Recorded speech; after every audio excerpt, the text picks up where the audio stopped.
inyo lahat. Welcome sa ating Sunday School.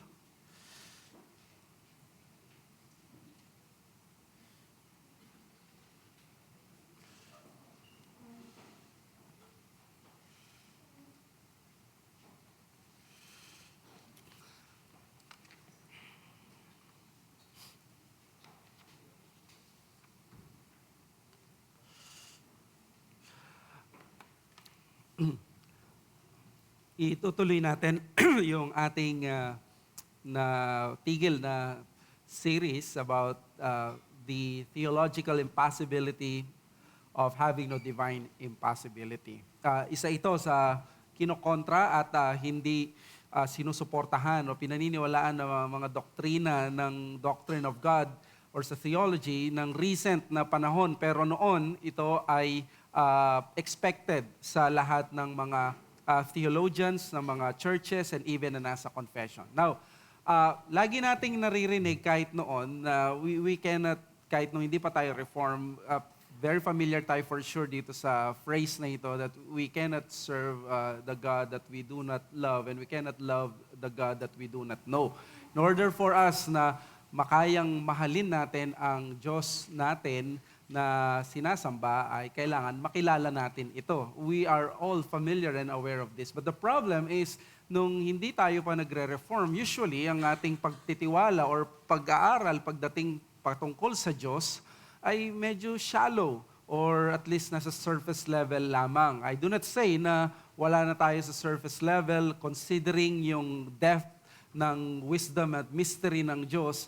Ang aaral natin will always be on the surface level, but the difference I saw sa reform ay we are intending and we are up to the challenge ng pag-aaral ng mas malalim. Nakakalungkot, even among reformed people, merong sentiment na kapag nag-aaral tayo ng mas malalim, we are just parang pinapalaki lang natin ang ating mga ulo, at hindi tayo nag-aim for practical matters. Of course, we do not want na walang practical matters ang pag-aaral natin, but dapat sa atin na nandito sa Reformed Church or Reformed Baptist churches, we are encouraging yung anumang attempt na mas makilala natin ang Diyos. Because again, as we have mentioned, the more that we know our God, the more that we know how to love Him, and the more we are able to serve Him fully. Kaya ang intention ng series na ito, kahit na sa una sa inyo ay parang first time na narinig, kinukuha ko yung challenge at tinutuloy ko kasi very beneficial ito sa pagkakilala natin sa Diyos. So ang aim natin is mas makilala natin yung Diyos ayon sa presentation ng Scripture at ayon sa consistency ng ating paniniwala sa Kanya. If God is A, then therefore God is this. If God is this, God is that. Kung ang Diyos ay sovereign, kung ang Diyos ay mapagkakatiwalaan, then hindi siya magbabago. At kung hindi siya magbabago, dapat pati yung kanyang dealing sa atin ay hindi natin pwedeng isipin na kung paano tayo nagdi-deal with sa isa't isa na nagbabago ang mga emosyon natin. Ay katulad na ganun ang Diyos. And that would be a blight and blasphemy sa deity. So, ang ating titingnan ngayon yung tatlong mga words na ito, passions, affections, perfections. Kakabisaduhin natin ng konti, hindi natin ito gagawing comprehensive ang pag-aaral, but at least my intention is after ng pag-aaral natin ngayon, may idea kayo paano ang Diyos nakikipag-relate sa atin kung siya ay God without passions. Kung hindi siya nagkakaroon ng emosyon na katulad natin, paano siya nakikipag-deal with sa atin. Ibig ba sabihin nun ng Diyos, hindi na siya nagkikare, ang Diyos ay hindi na merciful sa atin, papaano yun? That is my intention ngayon. Now, sa text na ito sa Acts 14 verse 15, sabi ni Paul, nung sila'y tinuring na parang mga Diyos, pinagkamalang sila ay si Jupiter at si Mercury, sila ni Barnabas, sabi niya sa mga taga-Listra, "Men, why are you doing these things? We also are men of like nature with you." At alam nyo na sa ibang translation, yung word na nature dyan is the word passions. We are of the same passions with you. And we bring you good news that you should turn from these vain things to a living God who made the heaven and the earth and the sea and all that is in them. So sinasabi dito ni Paul, kami ay taong katulad ninyo at hindi kami Diyos. At ang naging indicator niya or yung binanggit niya na pagkakaiba ng isang tao at sa Diyos ay doon sa issue ng nature or sa word na ginamit sa ibang translation ay passions. So, nag-iiba, nakikita natin ang pagkakaiba natin mula sa Diyos dahil tayo, katulad ni Paul at ng mga tao sa paligid natin, we have the same passions as others have. Tayo ay may passions while God does not have passions. Sinabi natin 2 weeks ago na isa ito sa pinakamabilis i-reject ng mga modern evangelicals ngayon, yung doctrine ng impossibility. Hindi pag sinabing impossibility ay yung doktrina na parang imposible. Ang tinutukoy natin dito yung word na from the word passion.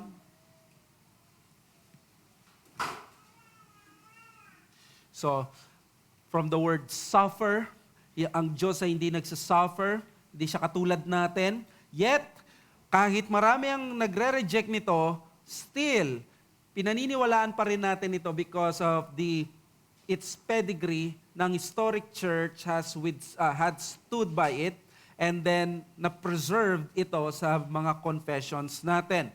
At define natin what is impossibility. Ang ibig lang sabihin nito is specifically, strictly, God is not subject to suffering. Pero on a larger scale, dahil ito yung usage sa theology, God is not subject not only to negative emotions but also to positive ones. Not only to suffering but also to anger, love, and joy. In other words, hindi natin pwedeng sabihin na ang Diyos ay merong decreasing, damaging sa kanyang nature, sa kanyang essence. Wala rin siyang improvement because akala natin we are praising God pag sinabi natin nag-i-improve ang Diyos, but it is actually an attack sa pagka-Diyos niya dahil pag sinabi nating ang Diyos ay kailangan na mag-improve, ibig sabihin hindi siya perfect or wala siyang perfections. Wala siyang full yung kanyang pagiging full at yung kanyang well-being. And sinabi na din sa pag-aaral natin, we will have some reasons bakit tayo ay naniniwala sa divine impossibility. Actually, I'm thinking of 3 reasons na ilalagay sa inyo. At itong first reason ay kumuha ng 2 linggo sa atin. No? The first reason is the quiddity of God. Ang naniniwala tayo sa divine impossibility because of the nature, the essence of God. God is belonging to a different class. Wala siyang katulad na class, wala siyang genre, wala siyang kingdom na parang kingdom animalia or kingdom plantea. Wala siyang genus. Kakaiba siya. Nag-iisa lamang siya. Kaya pag sinabi natin na ang Diyos ay kakaiba, mayroon siyang yung quiddity, yung whatness, not only yung quantitative or qualitatively different, kundi yung nature niya ay tanging siya lamang yon. Therefore, hindi natin pwedeng isipin na kung paano tayo nakikipag-relate sa isa't isa ay ganun din ang Diyos. Kaya God is so different from us that whatever that is truly in God can never be predicated properly to any creature. Kung attribute ng Diyos, let's say, ay righteous siya, hindi niya pwedeng ipasa yung righteousness na yon sa iyo. At dahil yun ay attribute niya, yan ay all that is in God is God. Ang Diyos, kung ano man ang attribute niya, yun, that makes Him God. Pag binigay niya yung nature na yun, yung attribute na yun, magiging Diyos ka din. Ang tanong siguro ng iba, paano yun? Akala ko ba nagbibigay ng righteousness si Christ?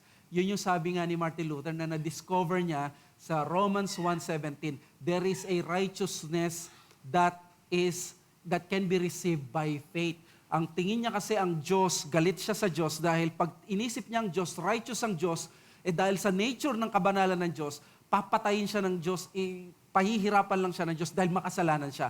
Pero sa Romans 1:17, parang floodgates of paradise ang sabi niya dahil he began to discover that in Romans 1:17 ay may righteousness that can be received by faith. A righteousness that is not from the essence or nature of God, but that righteousness that can be given, that can be distributable, sa mga makasalanan. And that righteousness ay na-earn ni Jesus when He obeyed all the laws of God for us and when He paid the penalty of our sins. He received that perfect righteousness. Hindi yun yung righteousness ng pagka-Diyos ng Diyos. Kaya hindi pwedeng ma-predicate properly yon to any creature, pero pwedeng ma-predicate improperly sa atin. What do we mean improperly? Na kapag tayo ay merong mercy, nagiging merciful tayo, nagiging kind tayo, nagiging good tayo.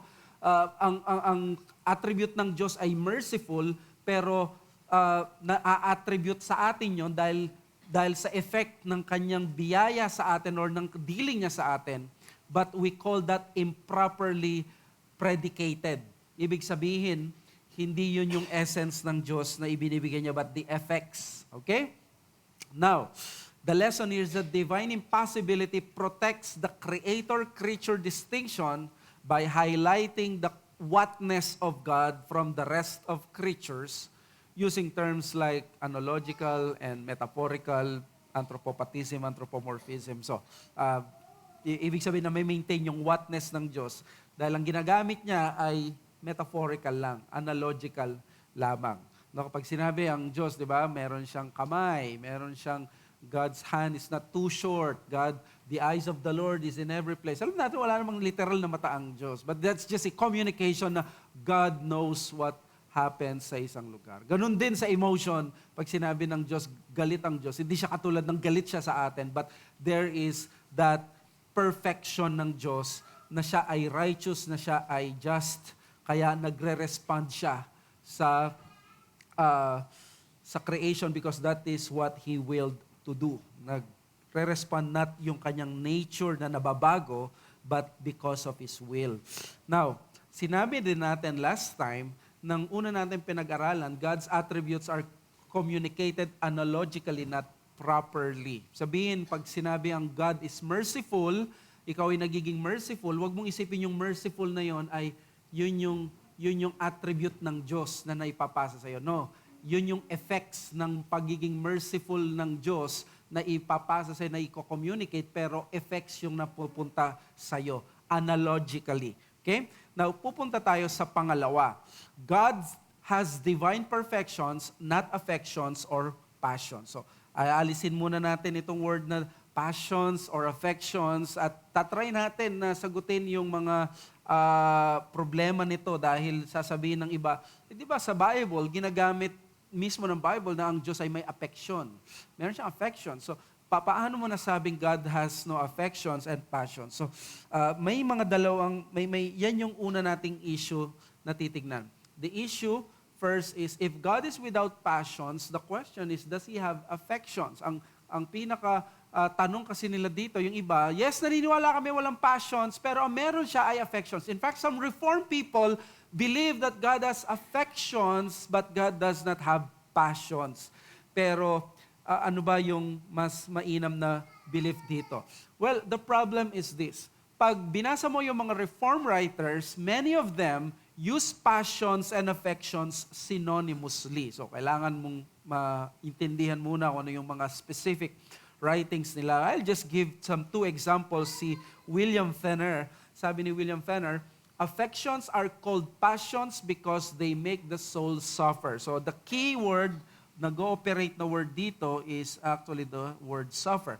Anything na nagpapasuffer sa soul mo, whether you call it emotions, passions, or affections, anything na nagkikreate ng disturbance sa kaluluwa mo, sabi ni William Fenner, that can be considered as like passions or affections. Kasi may mga iba, they are trying to be subtle, iniiba nila yung affections sa passions to the point na, ang affections, hindi siya something na gagawa, nangyayari from within, hindi siya yung na-act upon, external, ad extra, kundi yung affections ay yung panloob na nararamdaman ng Diyos. Yung emotional life daw ng Diyos, meron siya sa loob. Pero kapag yung panlabas, halimbawa, nalungkot ka, ang Diyos naawa siya dahil external ka, dahil nalungkot ka, nag-react yung Diyos sa'yo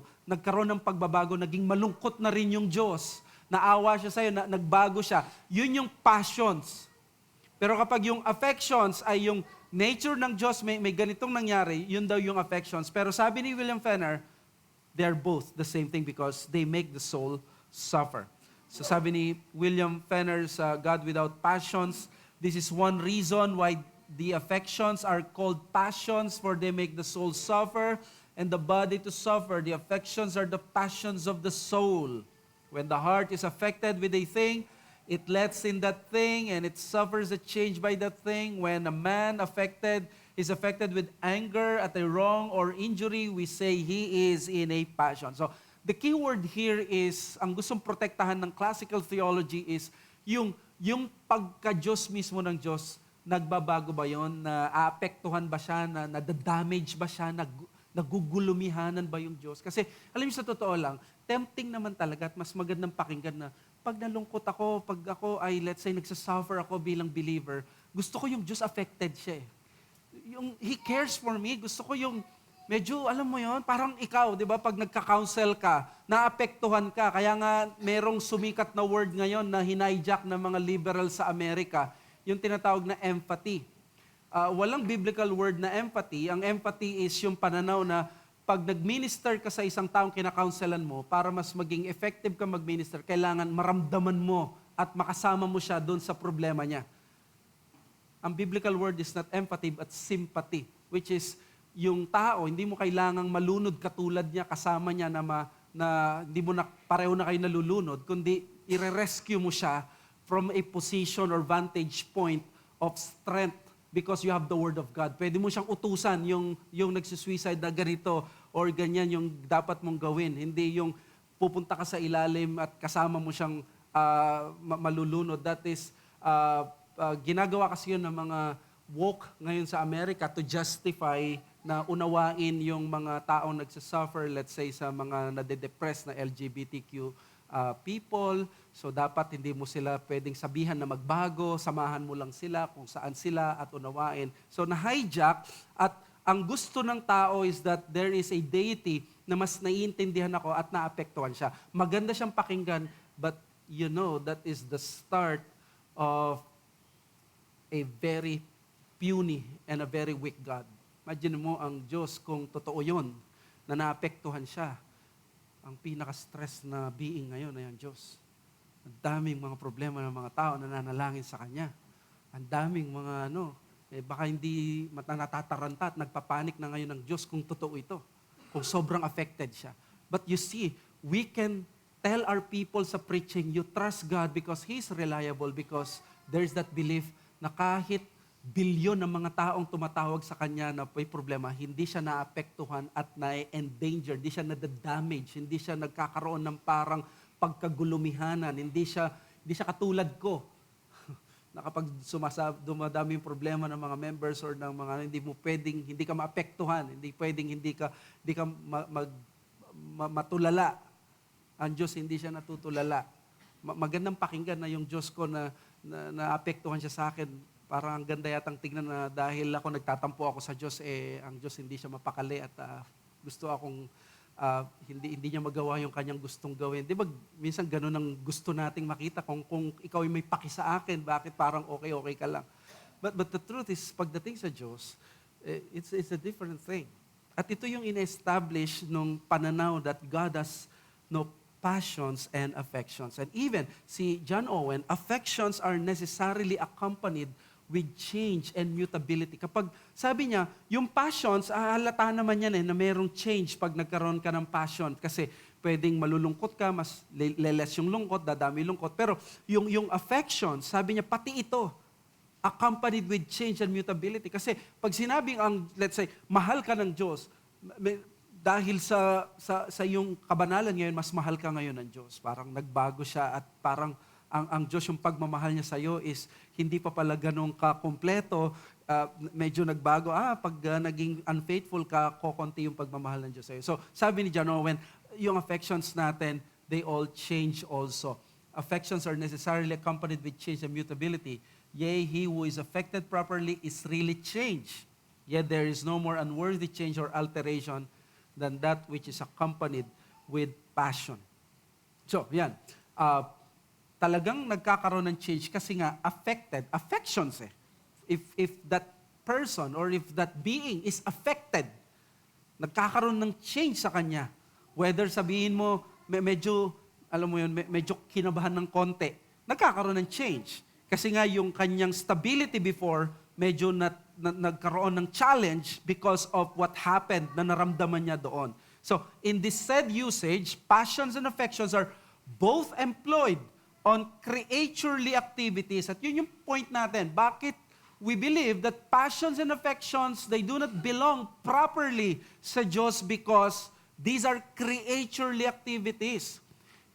Kasi pagdating sa atin, alam natin, nababago tayo because of our passions and affections.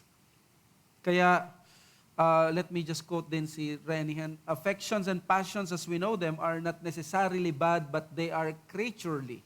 Thus, a God who is simple, spiritual, and pure actuality cannot ever be passive, does not have sensory experiences, and cannot undergo change of any kind. There is no good which God does not have in and of himself. He is eternally blessed, and there is no evil that can corrupt the incorruptible. Look at that. Bilang tao, and including myself, madali kong paniwalaan at temptation sa akin na maniwala na if this person cares for me, merong effect sa kanya. Alam mo yun, mag-iiba yung siya, medyo mag-worry siya sa akin, magkakaroon siya ng ibang mga disposition, di siya mapapakali or gano'n. But when we come to God, that doesn't help. Kasi ang alam natin ng Diyos, hindi siya gano'n. But the problem now sa atin is kung hindi gano'n ang Diyos, paano ko ngayon malalaman na nagkikare ang Diyos sa akin kung hindi pala siya na-aapektuhan sa akin?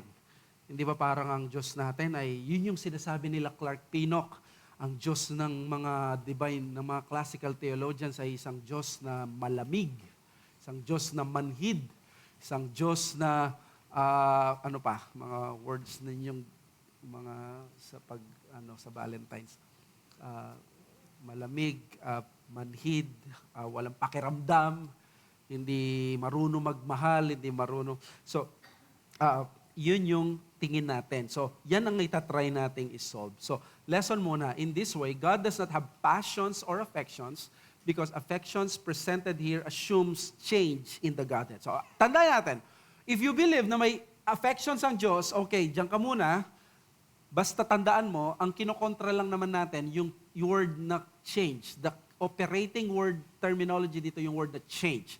So kung sasabihin mo, may nangyayari dun sa Diyos pero hindi siya nagbabago at nananatiling perfection siya, okay tayo, wala tayong problema. Pero kapag sinabi mo kasi na passions and affections, ang very definition ng mga to ay nagkikreate ng change into that person na affected or may nakakaramdam ng passion, yun yung kinokontra natin, iniiwasan, because we try to protect yung paniniwalang Diyos, ang Diyos ay hindi po pwedeng maapektuhan. So, whatever way God relates to us, okay? So, again, nakikipag-relate ang Diyos sa atin. He cannot be acted upon, nor there can be change in His being or well-being for better or for worse. Alam nyo, mga kapatid, magandang ang tingnan na kapag nagsipag ako sa paglilingkod kahit kayo, parang alam mo yun, medyo, ang Diyos, mas encourage siya ngayong araw na ito. Mas kaya niyang harapin ng mga problema sa mundong ito kasi natutuwa siya na pwede niya maipagmalaki. Meron akong isang lingkod na ganito. Hindi kasi ganun. Actually, kung hindi lang ito blasphemous, ito ay isang nakakapangilabot na bagay na parang ang Diyos natin ay kailangan niya ng encouragement sa atin. No? This is not to say that God does not care or God is static or God is without vitality. No, sabi ni Thomas Waidandy na God is the most active being in the universe because He is pure act. Hindi siya static. Siya ay laging may vitality, may movement. Pero hindi siya nandun sa state of becoming. Siya ay nasa state of being. Hindi siya yung nagbabago. Halimbawa, ikaw, masaya ka kahapon, probably sa mga naranasan mong date, fellowship, or sa mga greetings, may mga nakatanggap sa inyo ng mga tsokolate, yung mga ibang mga bagay, nagkaroon kayo ng kasiyahan, pero paggising mo ngayon ay let's say sumakit yung ngipin mo dahil doon sa tsokolating kinain mo, nag-iba yung pakiramdam mo.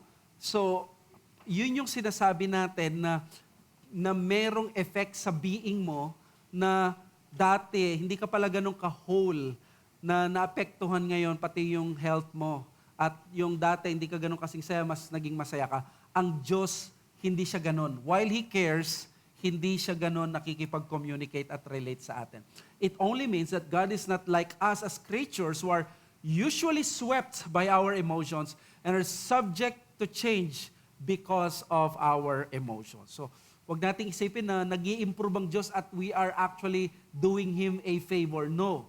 The mere fact na ang Diyos kailangan niya mag-improve ay isang Diyos na hindi tunay na Diyos at hindi siya maasahan. So, conclusion, the proper term to God's attributes are divine perfections. So, hindi affections, hindi passions, because whenever we say God is love, we believe na ang love ng Diyos ay perfect na sa Kanya. At napakaganda nun.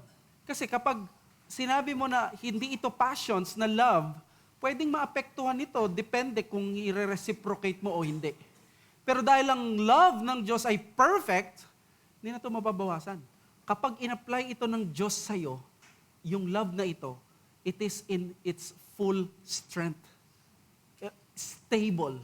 It is something na hindi siya nababawasan, hindi siya nadadagdagan, pero mararamdaman mo na may effect sa'yo yung love na yon through, of course, the means that God has given to us. Sabi ni Thomas Adams, they are perfections in Him, what are affections in us. So whatever affection sa atin, ang tawag natin pala sa ganung bagay is perfections. So divine perfections. Now, hindi na ba dapat gamitin ang affection, divine affections? Kasi sabi nila, sa scripture daw, ginamit naman yung word na divine affection. God is angry, God has love, God is righteous. So, we admit, nandun yung language. Kasi nga, di ba, metaphorical. Di ba, anthropopathism. Pero ang tawag dapat natin doon, strictly speaking, ay improper term. In other words, ng improper in contrast sa theological proper terminology. The one that should use the way Scripture used it analogically and metaphorically. So, mali ba, pastor, na gamitin yung divine affections? Hindi, as long as pinapaliwanag mo or alam mo kung paano mo siya gamitin.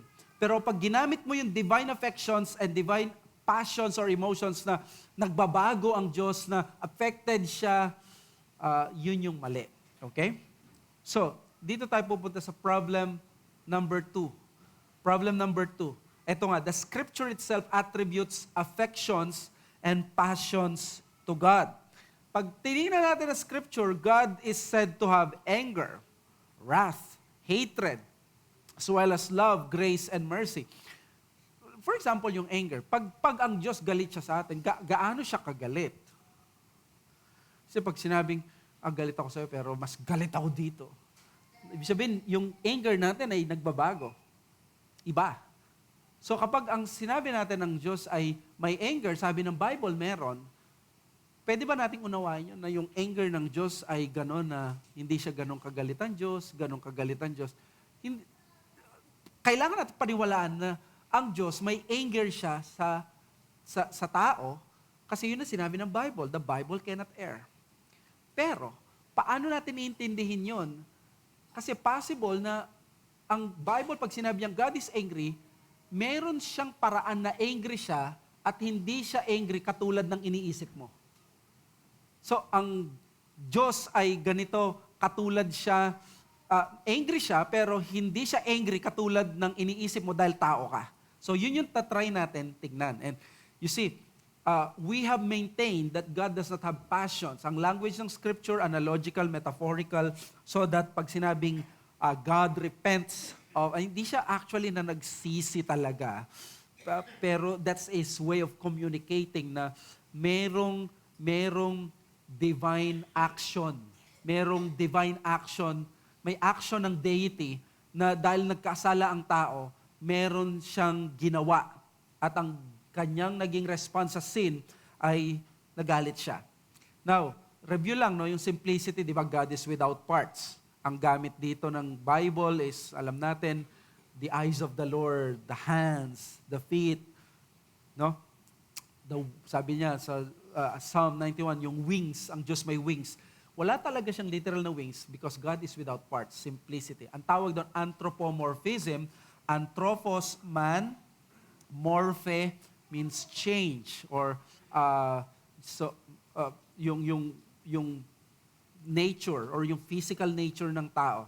So, ginagamit niya yung physical feature ng tao para i-describe ang Diyos. Now, yung impossibility is God is without passions. Ang scripture, ang in-employ naman niya dito, anthropos and then pathos. Ang pathos is emotion or pity, emotions or affections. So, God is using the emotions or affections of man to describe His ways sa atin. Anthropophatism. Okay? Sabi ni James Dolezal doon sa 4 views of God's emotions and suffering, divine impassibility, all corporeal language is deemed anthropomorphic or zoomorphic or geomorphic. Geo is geology, yung, di ba, parang the mountains. Ang Diyos ay parang describe na may ganon. And then zoomorphic is parang yung pictures ng mga hayop. His nostrils or parang ganon.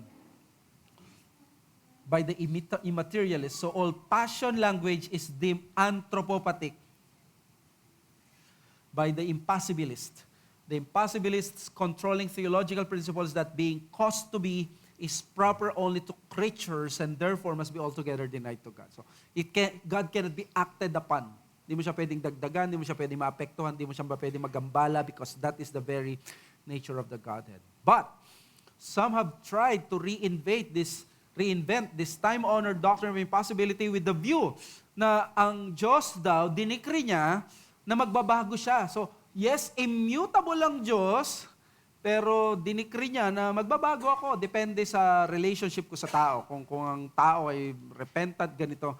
Ayan, ang mga theologians ginamit nila yung word na relational mutability. At even some reform guys, they use this word, yung relational mutability. This is an abandonment sa classical position ng doctrine of God na ang Diyos nagbabago siya because He intend na makipag-relate siya sa atin. So, alam nyo, kapag tiningnan mo to, ang logical end nito, ang Diyos talaga naapektuhan sa'yo. That's it. Relational mutable. Inamin na nga, explicit mutable. Nagbabago ang Diyos at sa pakikipag-relate niya sa atin. At dahil nagbabago siya, naapektuhan siya.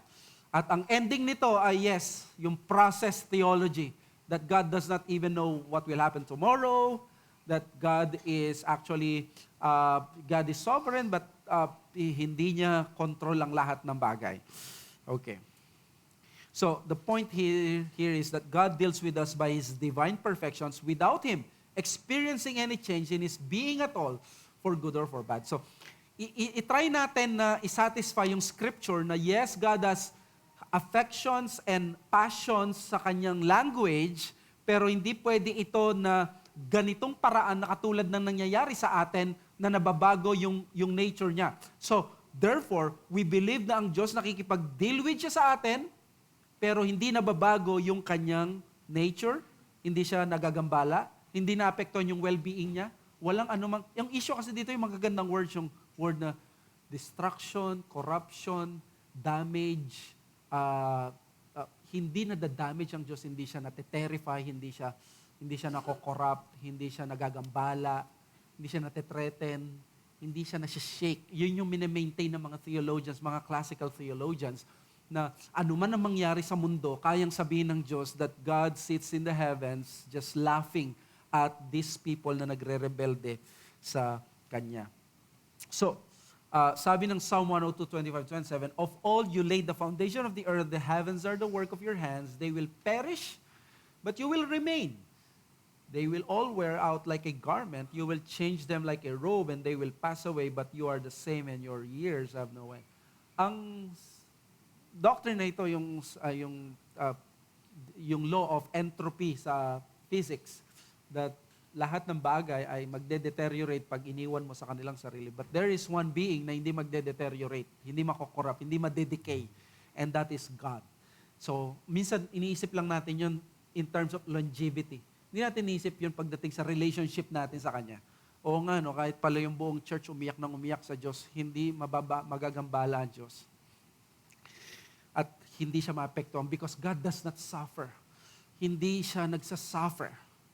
Kasi yun yung pinakahuling rason bakit pag yung last lesson natin, this is the doctrine of divine impossibility, is kaya nga nagkaroon ng incarnation para magkaroon ng suffering na actual pagdating sa Godhead. Kasi kung walang incarnation, hindi siya totoong nagsuffer. Kasi kung nagsasuffer na siya, hindi na kailangan ng incarnation. That's why the cross is still very relevant dito. Okay. So, when God chooses to apply His love to a being, He applies it in full strength because it is His perfections, not simply an affection or His whole passions.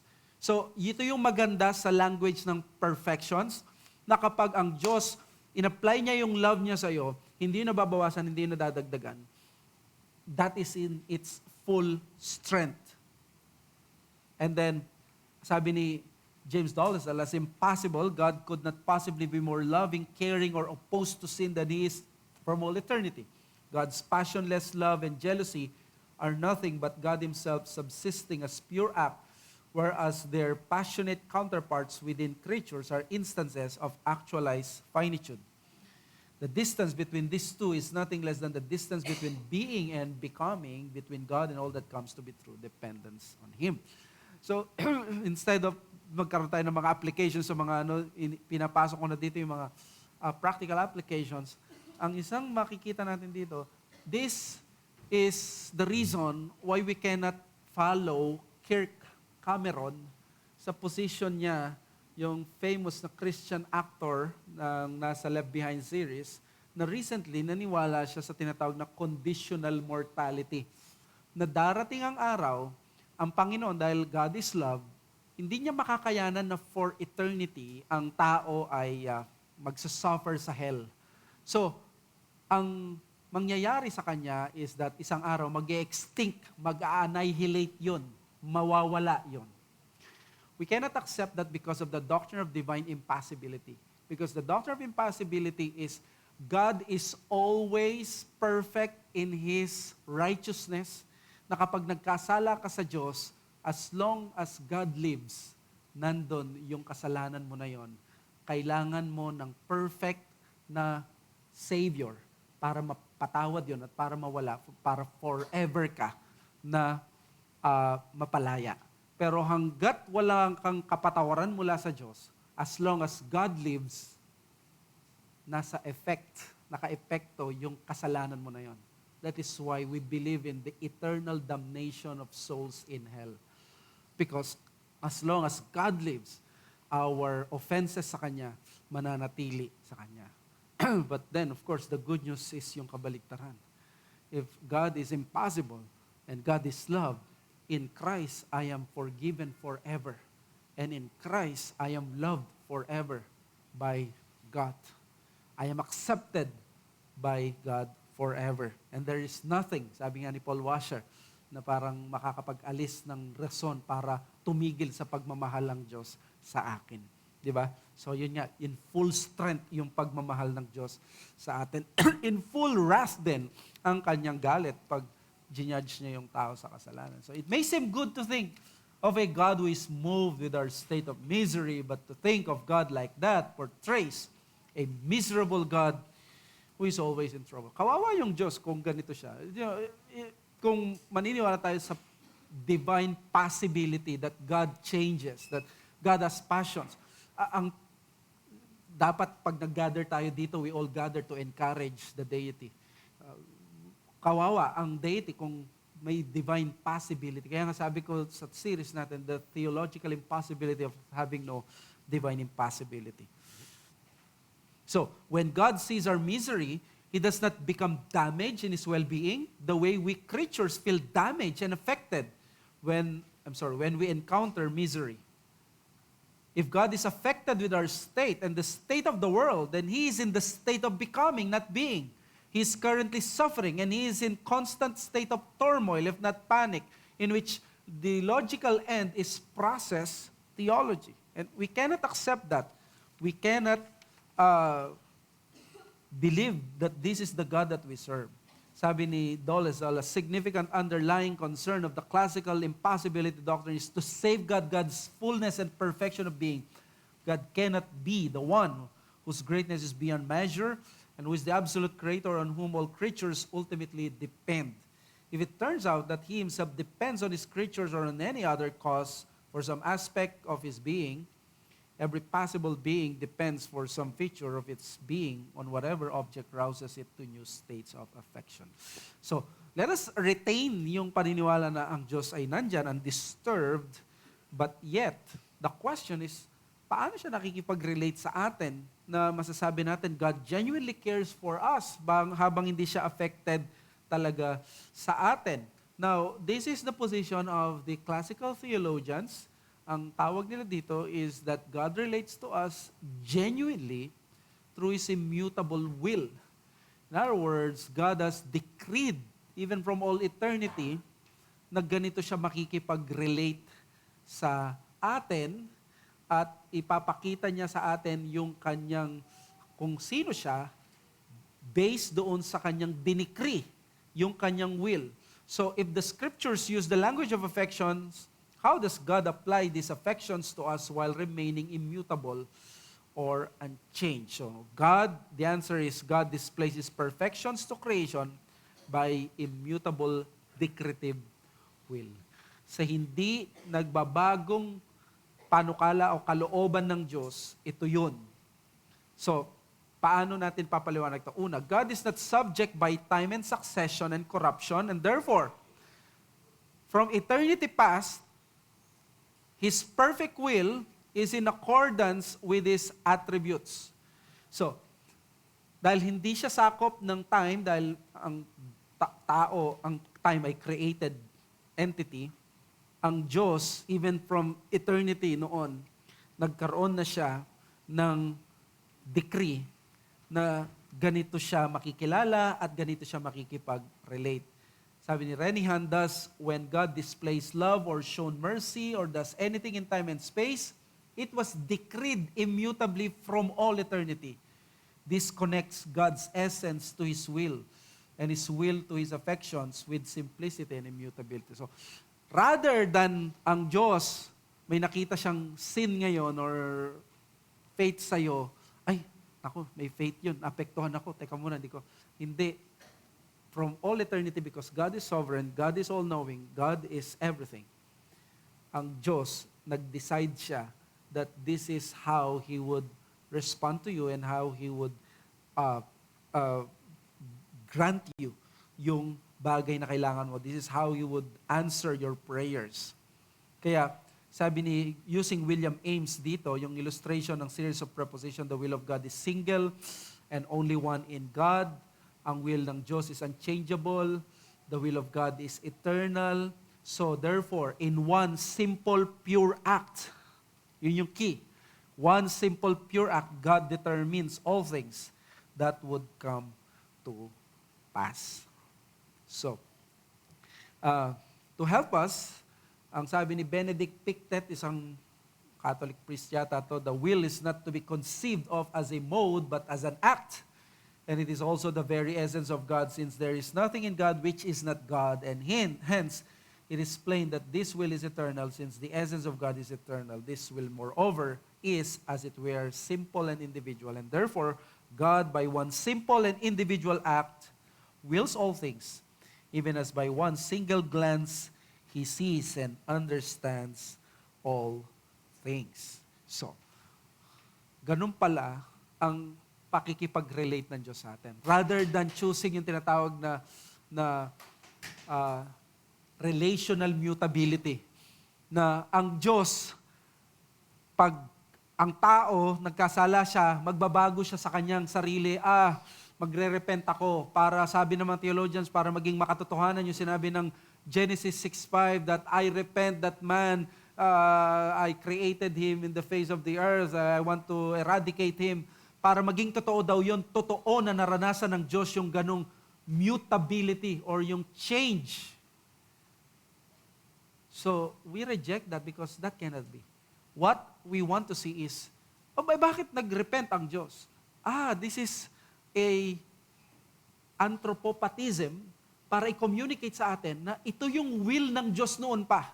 Ang will ng Diyos kapag ikaw ay nagkasala, there is a punishment for sin. Ang will ng Diyos kapag ikaw ay sumampalataya, there will be an answer of salvation. There will be an answered prayer.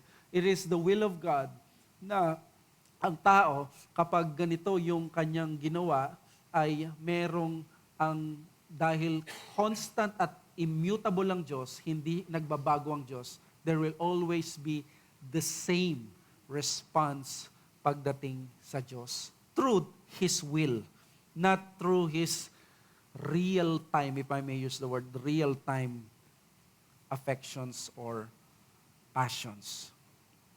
So the perfections of God produce in man, not sin, but the effects of goodness. So, kung ang Diyos may perfection siya at winil niya na eto, I will that the love of God will be spread abroad by the Holy Ghost, through the Holy Ghost, sabi ng Romans 5. Ang result pala nito is kabutihan sa atin because ang effect nito ay goodness. And even yung will ng Diyos na kapag tayo ay namuhay in rebellion, this is His will sa atin. Dito yung will ng Diyos na natin sa Kanya. Ibig sabihin nun ay makagkakaroon pa rin ng kabutihan dahil ang Diyos ay perfect, hindi pabago-bago, hindi kulang, hindi sobra. Yan ay perfect in full strength binibigay sa atin. So, sabi ni Thomas Adams, man may be angry without sin, not without perturbation. God is angry without either perturbation or sin. His anger is in His nature, not by anthropopathy, but properly, being His corrective justice or vindictive justice. Our anger is an impotent passion. His a most clear, free, and just operation. By this affection in ourselves, we may guess at the perfection that is at God, that is in God. Parang sinasabi dito ni Thomas Adams na ang Diyos, pwede tayong magalit at magkasala.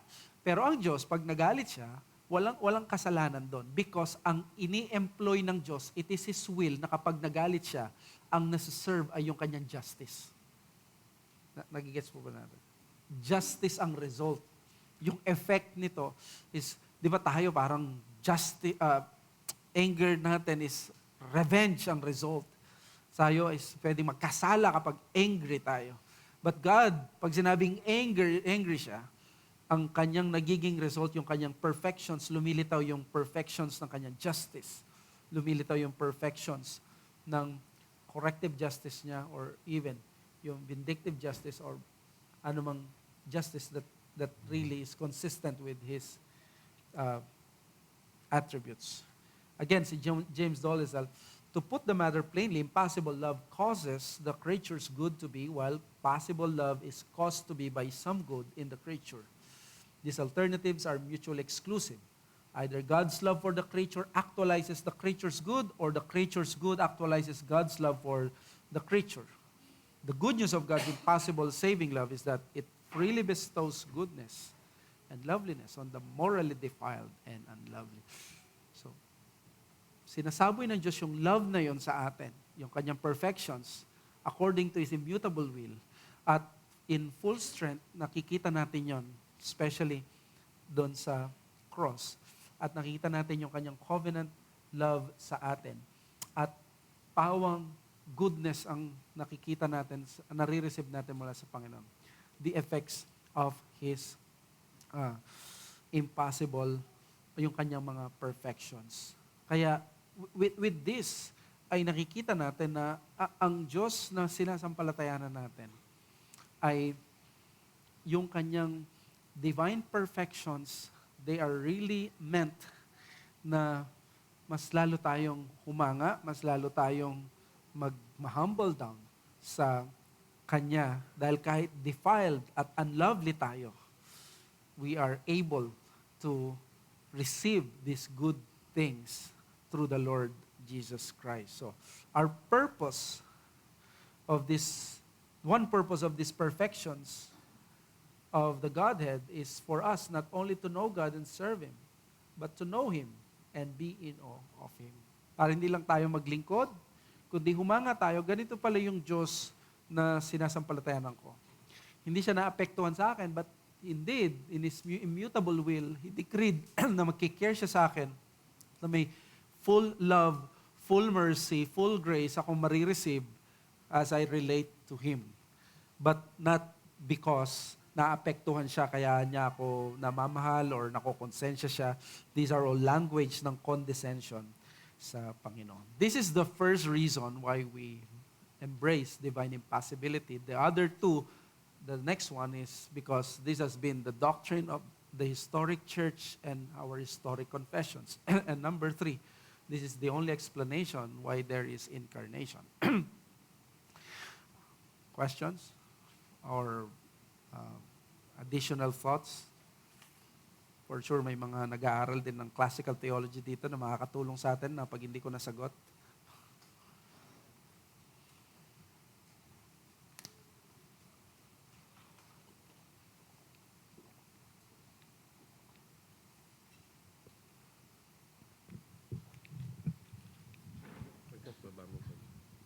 Pas, thank you po sa lesson.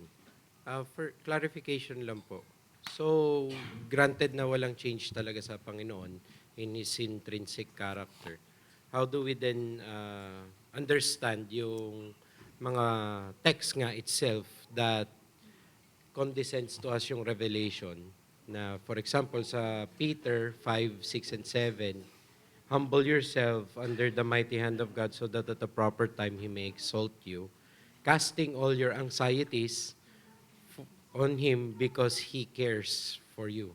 So how then is the proper understanding of this sa ating pananaw po? Yeah, as I mentioned kanina, pag ang Diyos, He cares for us kahit na may while there is no change or wala siyang affections and passions na katulad ng sa atin, that doesn't mean wala siyang care sa atin, pero di-reveal niya sa atin yung kanyang care or yung kanyang response through His immutable will na dinikri niya na katulad nun, that God is like this and therefore tayo ay magtitiwala sa Kanya. Kapag nagtiwala tayo sa Kanya, it is His decretive will na dahil ito yung nireveal niya sa atin, sa scriptures, that He will answer yung mga prayers natin. He will be caring sa atin. So, He will provide those things because ang point lang natin is, He decreed that sa Kanyang will. Will ang hindi yung automatic, yung nature na nagbabago sa Kanya. So, the point is, we are trying to explain how it happens while we are saying na God truly cares for us. So, yes, tama po yung pas, we understand that. Yung lang, in the common mind, what does caring even mean? Dun sa text na yon, if it is totally different from how we understand it intrinsically. The care of that. So, we agreed na may decretive and permissive and all eternal will ng Panginoon, pero how does the human mind conceive ngayon kapag sinabi ito tungkol sa Diyos na nagkikare siya without attributing how He understands caring from Himself? Din. yep. Yung mga explanations ko kanina or yung mga examples ko, I think there were many. Ang sinabi ko kanina, ang Diyos pag nakipag-relate siya sa atin through His will, ay ang example ko kasing ginamit kanina is not yung care but yung love. Yung love niya is in full strength. Hindi siya nababawasan, hindi siya nagiging unstable. Nandun yung kanyang perfections ng love. Ganon din yung pagdating sa care. Na pwede natin na i-explain sa tao na ang perfections ng Diyos sa kanyang pagiging caring is a God who has the power and resources that everything that you need are provided already in Christ. Ganun ang pagkikare ng Diyos. Kasi sa atin, pwedeng ang in-emphasize, ang intention nga ng analogy natin na yung tao, hindi ganito ang Diyos kasi nga tayong tao laging kulang or mali yung way natin. For example, nagki-care ka, pwedeng katulad kahapon, di ba, nagka-counsel tayo sa namatayan. You mentioned na at the end of the day, ikaw pa rin yung nakaranas dyan. Hindi namin magagawa. Andito lang kami, magpipray, pero kumbaga, inaamin mo doon sa counsel mo, limited ka. Pero pag in-apply siguro natin yon yung sa kanya, yung word na God cares for you. God cares with His full strength na mayroon siyang resources, lahat available. Walang imposible, walang ano. So that's exactly the point nga, Pas, na perfection in its maturest form, yun yung nasa Panginoon. Yes. So, how then, Pas, last na po ito. Thank you po. It's clarifying in my mind. Yes. In Hebrews 4:15, I don't want to pero it's talking about the Son. We do not have a high priest who is unable to sympathize with our weaknesses. It's so human, yung language. But one who is in every point tempted as we are, yet without sin. Doesn't this imply He shares with our pathos in some sense? And if that is true, how then do we view God the Son, the glorified Son of God, the second person of the Trinity, right now? Yeah. That is the very reason sa last lesson natin na kailangan ang incarnation because God chose to suffer. God chose to experience yung suffering na nararanasan natin by becoming man. Kasi ngayon, hindi siya nagsasuffer because that would be Passionism, alam mo yun, yung sa history na they teach that God suffered when the Son died, and that is a heresy, di ba? Yep. Now, nagkaroon ng incarnation, at yung incarnation na yun, totoo na yung human nature niya nakaranas ng ganun, and yun yung nag-exist ngayon, na naramdaman ng Panginoon.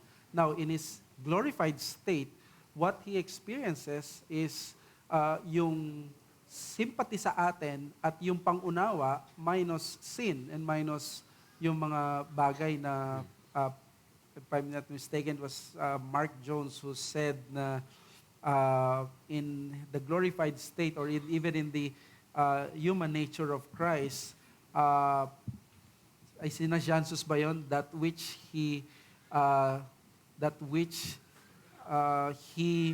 nakalimutan ko yun yung kung hindi siya nagkaroon ng ganito, hindi siya makakapag-minister sa atin. So, naranasan niya yung mga sufferings na yun at lahat ng yung nararanasan natin. Kaya yun yung tinutukoy niyang sympathy. But not, of course, yung sinfulness.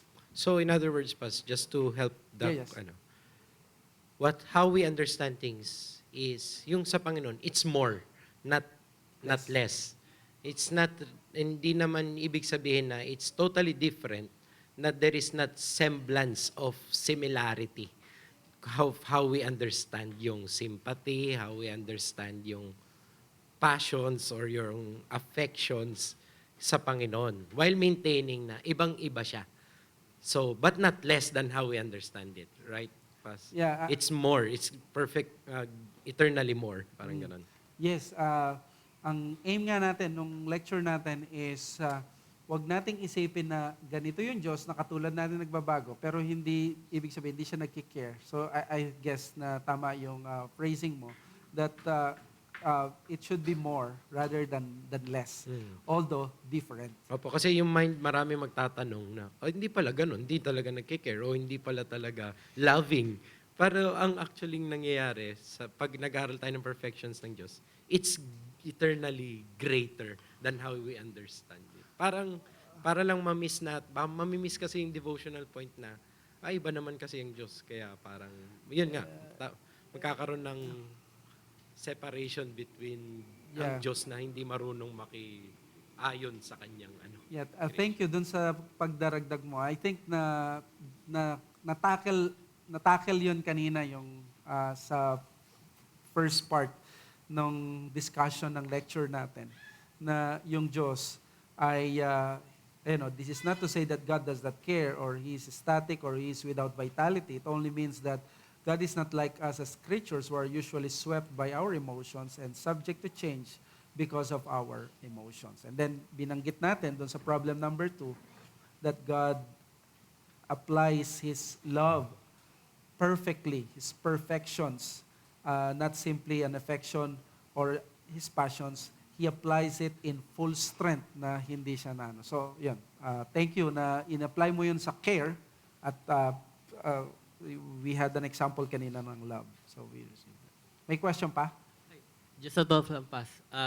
Because maganda yung sinabi sa Acts eh. And I think this is magandang maano natin na God, He gives life, breath, and everything. Kung alam niyo yun na verse doon. At makikita natin doon na pag sinabing He cares for us, that's it. That's the full act.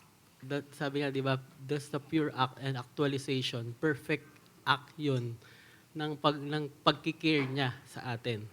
Kagaya nga nung sa mga nababasa natin kay Thomas Waynandi, sabi, God does not need to feel when someone is drowning because he is di ba sinabi sa Romans that while we're yet sinners, Christ died for us. Hindi kailangan ng Diyos na maramdaman ng isang bagay para lang niya gawin iyon.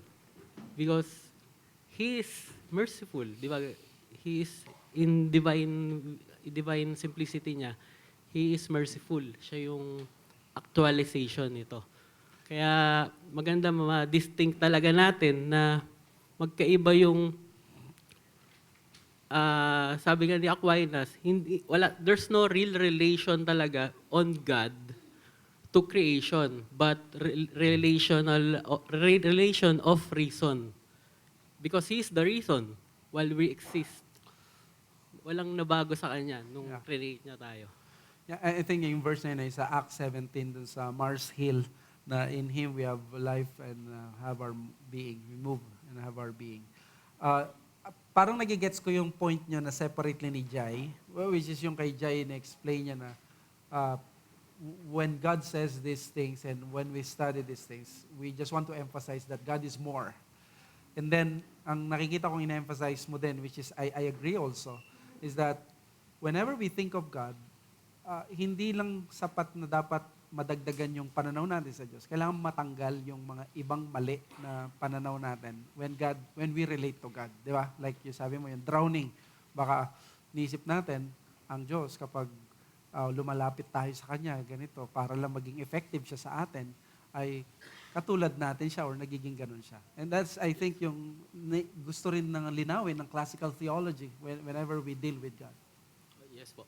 Even nga daw po yung how we process things, even how we process yung mga dispensation ng events sa atin, yung providence, how we process in our mind, bigay din yun ng Diyos. So, all of this daw is so in Him. Kumbaga parang wala din tayo talagang galing sa in our own. Lahat bigay sa atin ng Diyos. Ayun. Thank you, DM, sa additional enlightenment. Si Tatay Peter, umupo na nandun na kanina. May tanong po ba kayo o nag-CR lang kayo? Sorry By the way, mag-pray muna pala tayo.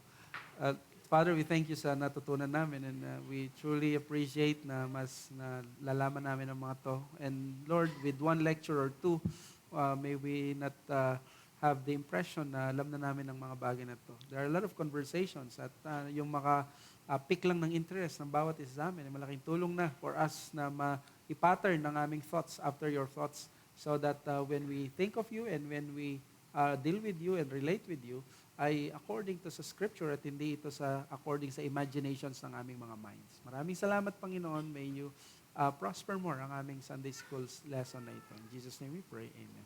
Siya Tatay Pete, ano po yung sa inyo? Lahat po nung narinig ko care, love, anger, puro mga Ano po human sa inyo? qualities na nakikita natin sa Bible. Remember, the Bible is written for man. God uses human language to convey His message para maintindihan sa lalo. And to speak of God in its utmost perfection. He can never bequeath any attribute to man. Otherwise, man will be God also. Now, citing this perfection of God and attributes, how will you correlate it with the Genesis? God created man in His own image. Paano po? Paano po i-correlate yung gano'n? That God created man in His own image. Again, bago po nilikha ng Diyos ang langit at lupa, nandun na yung decretive will niya na ganito yung mangyayari. At nung kinreate ng Panginoon yung tao, ay according sa kanyang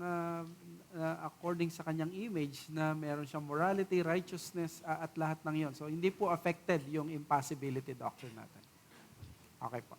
Sige po, maraming salamat. Let's take a break.